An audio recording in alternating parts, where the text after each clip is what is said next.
श्रीकृष्णाष्टकम्। भजे व्रजैकमण्डनं समस्तपापखण्डनं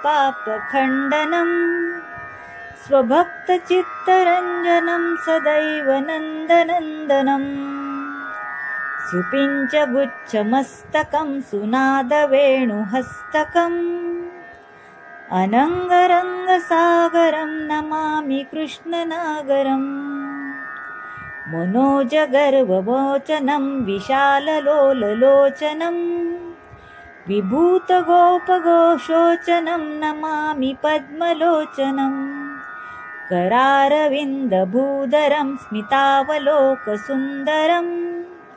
महेन्द्रमानधारणं नमामि कृष्णवारणम् कदम्बसूनकुण्डलं सुचारुगण्डमण्डलम् व्रजाङ्गनैकवल्लभं नमामि कृष्णदुर्लभम् यशोदया समोदया सगोपया सनद्दया युतं सुखैकदायकं नमामि गोपनायकम् सदैव पातपङ्कजं मदीयमानसे निजम् दधानमुत्तमालकं नमामि नन्दबालकम् समस्तदोषशोषणं समस्तलोकपोषणं समस्तगोपमानसं नमामि नन्दलालसम् भुवोभरावतारकं भवाब्धिकर्णधारकं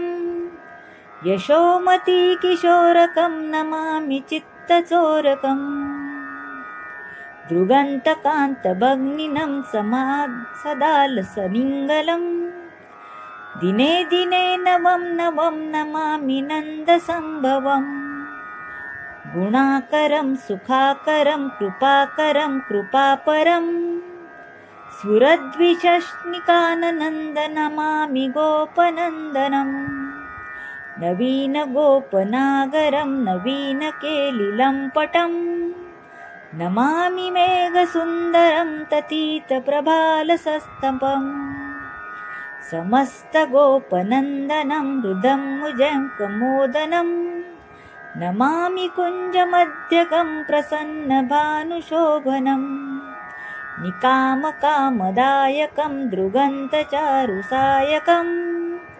रसालवेणुगायकं नमामि कुञ्जनायकम् विदग्धगोपिकामनो मनोज्ञतष्पलाशायिनम् नमामि कुञ्जकानने प्ररुब्धवैहिपायिनम् किशोरकान्तिरज्जितं दृगञ्जनं सुशोभितं गजेन्द्रमोक्षकारिणं नमामि श्रीविहारिणम् यथा तथा तदैव कृष्णसत्कथा मया सदैव गीतयां तथा कृपा विधीयताम् प्रमाणिका षष्टष्टद्वयं जपत्यधीत्य पुमान् भवेत् सदा नन्दनन्दने भवे सुभक्तिमान्।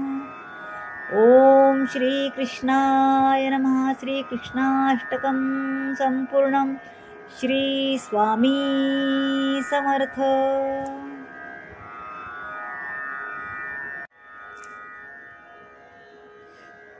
वसुदेवकृत श्रीकृष्ण स्तोत्र अर्थासहित सांगणार आहे। श्रीमन्तमिन्द्रियातीत मक्षरं निर्गुणं विभुं ध्यानासाध्यं च सर्वेशा परमात्मानमीश्वरं स्वेच्छामयं सर्वरूपं स्वेच्छारूपधरं परं निर्लिप्तं परमब्रह्म बीजरूपं सनातनं स्थूलात् स्थूलतरं व्याप्तमतिसूक्ष्मदर्शनं स्थितं सर्वशरीरेषु साक्षिरूपं मदुष्यकं शरीरवन्तं सगुणं शरीरं गुणोत्करं प्रकृतिंशञ्च प्राकृतं प्रकृते परमः सर्वेशं सर्वरूपं च सर्वान्तकरमय्यवम् सर्वाधारं निराधारं निर्विभं स्तौमि किं विभो अनन्तास्तवने शक्तो शक्ता देवी सरस्वती यन्तोस्तुमसर्मस्तश्च पञ्चवक्रषडानन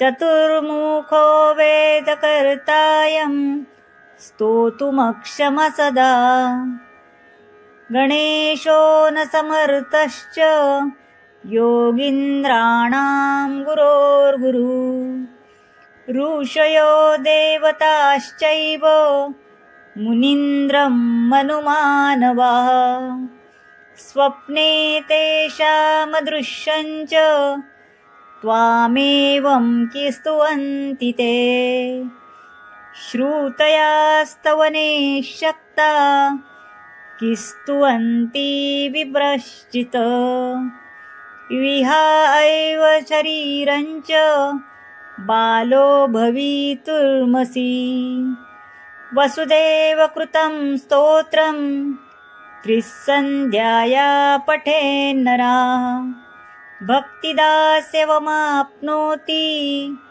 श्रीकृष्णचरणाम्बुजे विशिष्टपुत्रं लभते हरिदासं गुणान्वितं सङ्कटं निस्तरेत तूर्ण शत्रुभित्या प्रमुच्यते इति श्री ब्रह्मवैवर्तपुराणे श्रीकृष्णजन्मखण्डे वसुदेवकृतं श्रीकृष्णस्तोत्रं संपूर्णम्. आता आपण या स्तोत्राचा मराठी अर्थ बघूया काय आहे. वसुदेव म्हणाले, हे भगवंता, तुम्ही सहज शोभायमान इंद्रियातील अविनाशी निर्गुण सर्वव्यापी ध्यानाने सुद्धा कोणालाही वश होणारे नाही सर्वांचे ईश्वर आणि परमात्मा आहात. आपण स्वेच्छामय सर्वस्वरूप स्वच्छंद रूपधारी निर्लिप्त परब्रह्म तसेच सनातन बीजरूप आहात. आपण स्थूलातून अतिस्थूल सर्वव्याप्त अतिसूक्ष्म दृष्टीस न दिसणारे सर्व शरीरामध्ये वास करणारे तसेच अदृश्य आहात. साकार निराकार सगुण गुणांचा समूह प्रकृतीचे मालक तसेच सर्व पदार्थात व्याप्त असूनही सर्वांपासून अलिप्त आहात. हे विभो, आपण सर्वेश्वर सर्वरूप सर्वांतक अविनाशी सर्वाधार निराधार आणि तर्कापलीकडे आहात. मी आपली काय स्तुती करू? शेषनाग सुद्धा आपली स्तुती करण्यास असमर्थ आहेत. देवी सरस्वती सुद्धा आपली स्तुती करण्यास असमर्थ आहेत. पंचमुखी श्री शंकर आणि 6 तोंडे असलेला स्कंद सुद्धा आपली स्तुती करू शकण्यास असमर्थ आहेत. वेदांना निर्माण करणारे 4 तोंडे असलेले ब्रह्मदेव सुद्धा आपली स्तुती करण्यास असमर्थ झाले. तसेच योग्यांच्या गुरूंचे गुरु गणेश हेही आपली स्तुती करण्यास असमर्थ ठरले. अशा आपली स्तुती ऋषी देव मुनींद्र मनु आणि मानव कशी करू शकतील?